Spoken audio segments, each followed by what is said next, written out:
Hey, hey, hey.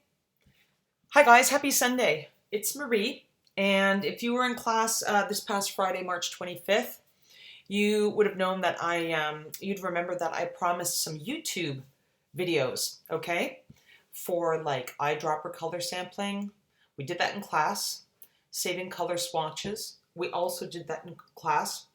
I'll tell you again about recording color values. There are a million different ways to do like every step in various software applications, but sometimes simply writing things down on a pen and with pen and piece of paper is the easiest. We're gonna look at logo variations. Okay, these are all going to be separate videos. Okay, let's start off by going over eyedropper color sampling again.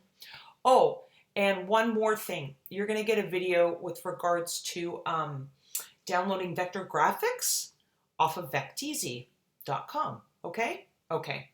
Let's begin. First quick demo, under 15 minutes. Here we go. Let's see. Okay, it's about, using your eyedropper to color sample. And, you will have this page to refer to again if ever need be. I tried to outline it in this manner in terms of instructions, just so you know, but you can watch the video too. So here we go. Let's imagine Marie has a folder that she's called Collected Items for Part B. Okay? Okay. And what does Marie have here? Let's see. She has a black logo, which we'll talk about later, okay? It's an EPS file. It consists of anchor points and arcs. It is not typed, okay? The font that was installed to create that logo is called Midnight. It was installed in my Macintosh font management software called FontBook, so it's up and running in my applications, okay? So logo, okay, and here's the font if you have to type live text for any other reason, okay? Okay.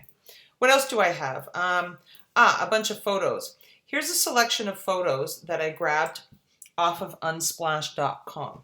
Okay, I'm gonna hit my space bar, okay, and okay, this one would not be free.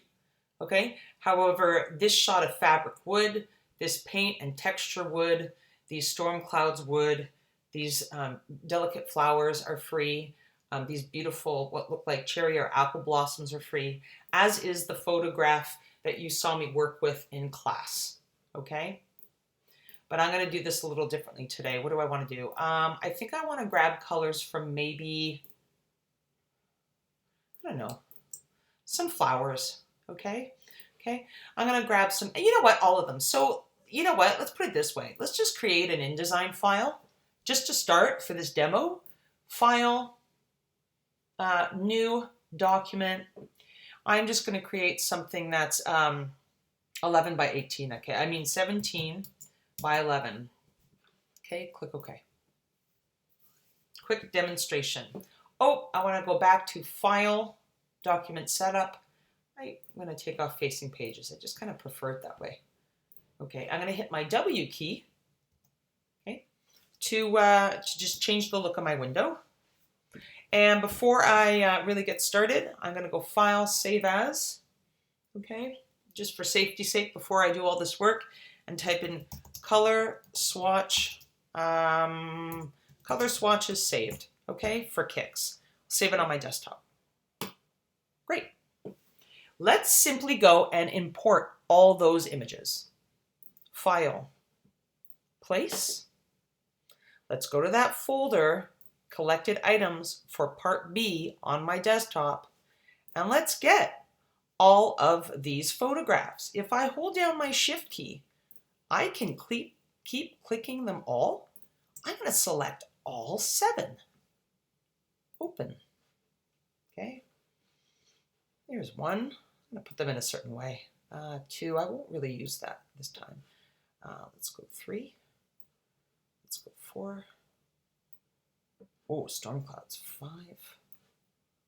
Texture 6. And 7. Okay. Okay.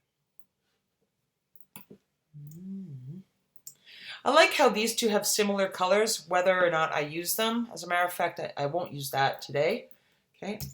I'll use these blossoms instead. Okay.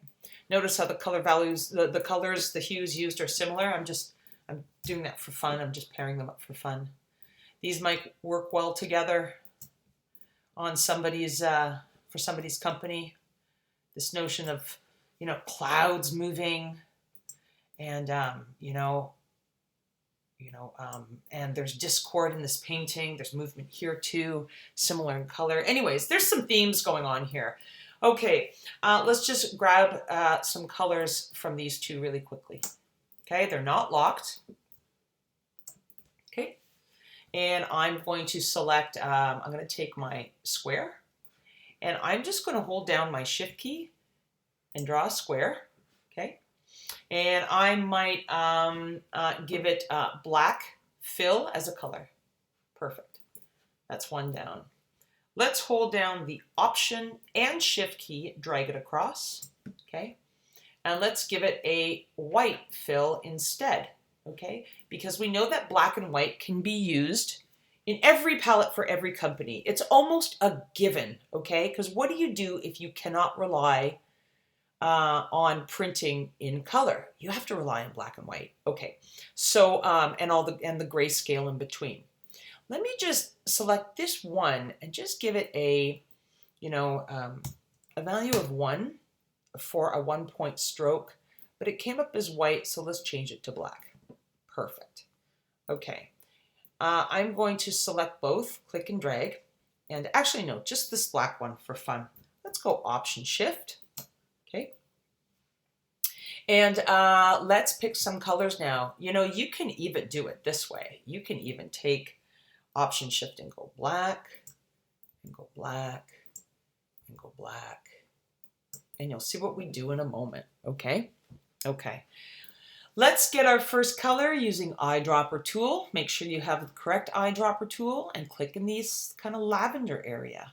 Did it show up here? It did. Did it show up here? It did. And did it show up in my swatches palette? My swatches palette is behaving improperly. It has been ever since I installed this version. So for some reason it's not showing up. I just happen to know it's there. I'm going to click the plus sign and there's my lavender swatch. Okay, let's select this black square and designated that color. Oops, but it was a stroke. Okay, let's undo this. I don't know if you can see this, but let me just go edit, undo. Let's make sure that the fill is in the foreground. Okay, now click lavender. Good. Okay, let's get another color. Let's get this beautiful rosy business. Oh yeah, look at that. It showed up. Isn't that gorgeous? Isn't that gorgeous? Click the plus sign. It's there. Select this square. Make sure that your fill is in the foreground here, or in the foreground here if you could see it, or you could go directly on top and pick it from the drop-down menu. Done. Let's get a nice, this interesting turquoise. I don't know what you'd call it. The sea foam? I don't know. Okay. Let's pluck it. Did it show up? It did. It did. Okay. Plus sign. Select that square. Drop it in. Okay. And let's get 2 more colors. Okay, from this picture, just for argument's sake, okay, because the colors kind of match. This might be weird, but I don't know. I'm going to go for a green. Let's see what kind of green I can get. Is it nice or not? Ooh, it's kind of mucky. Maybe green is not what we want. Let's reselect our eyedropper tool. You kind of have to pop in and out of your eyedropper tool to make it function. Like click on and off of it, back and forth between plucking your colors. Let's see what we get for this for yellow. Do I like it? I don't know how much I like it, okay, but let's select it anyways, okay, and let's choose this and give it that color. Ooh, that's kind of nasty, but I could improve on that color, okay, and let me just find something that looks a little less greeny, And I don't want to freak you out, but it's here, and because it's selected, it shows up here, okay? It should be showing up here too, but we can't see it. Just to show you, let me double click it and let me pick something a little softer or gentler. That might work. I don't know. I don't know. Okay. Well, I don't know about that palette. So let's just do one more. Let's get one more beautiful color out of here. And this is very similar, but more like a bluey, a blue purple. Okay, click. Okay, beautiful, beautiful. I like that. Select that and give it this purple. Okay. And what's interesting is we've kind of got some, I would call this a mid-tone colors, these two. I would call this a darker shade. This might be a tint. Okay, so it's nice that I've got some dark, some light, some mid-tones. That's not a bad palette, okay? And you never know. Like, it's beautiful. Like, you'd be surprised how beautiful white can look on top of this stuff in text, okay? Okay, let's just do it one more time. Okay, let's get these three. You know what? I might just go pluck one. Let's save it. Click. Go back. Get my eyedropper tool. Pluck two. Okay, save it. Okay, these two colors are both kind of cool in their color temperature. This is a little warmer. Let's get three. Pluck it. Okay. I don't know how I feel about that one. I'm going to delete it. Let's take it and delete it. Yeah, let's just replace it with black. It's not being used yet. That just kind of deleted it, okay? That's like, I don't want it. And it asked me, what do you want to replace it with? Well, I don't really want to replace it with anything. I'm not using it for anything. Let's just sub it for black. I'm using black already. Don't let that confuse you. But let's use our eyedropper tool again and go in and get something more in this area. Okay, let's see how it is. Okay, wow, it could be very similar. Let's see how these turned out so far, okay? Let's take my square and hold down my shift key to make a perfect, let's start off with black, okay? Let's option shift, make a duplicate of it, go down. We'll do white last, okay? Let's assign it this, ooh, stormy bluish thunder color. Go option shift, drag it across, give it this lighter stormy color. Ooh, let's select again, go option shift, pull it across, select. Ooh, see how that's warmer? Do you guys see that? Do you see that? That's interesting. You know, let's just do one more. Let's get this like this kind of creamy gray. Okay, it's the lightest out of the bunch. It's weird. It even has some pink to it. It's kind of bizarre. Pick plus. Okay, and let's just do it one more time. Click, drag, and I don't know if you can see it, but it's got that pink value to it. Okay, do I like that? I'm not so sure. I don't know how well they work together because these seem more blue. This seems more pink. And this has a green undertone to it. But this is what establishing a decent color palette is about. You would have to tweak these things. Let's just tweak this, okay? Let's double click in here and just give it a bit, let's make it lean more on the blue side. Blue side. Okay, they're almost very, very similar. Okay, almost too similar. You know, I could also just double click it, make it something extraordinarily different. Whether it works or not, that's a different story. And let's make this, I don't know. Let's just change this too.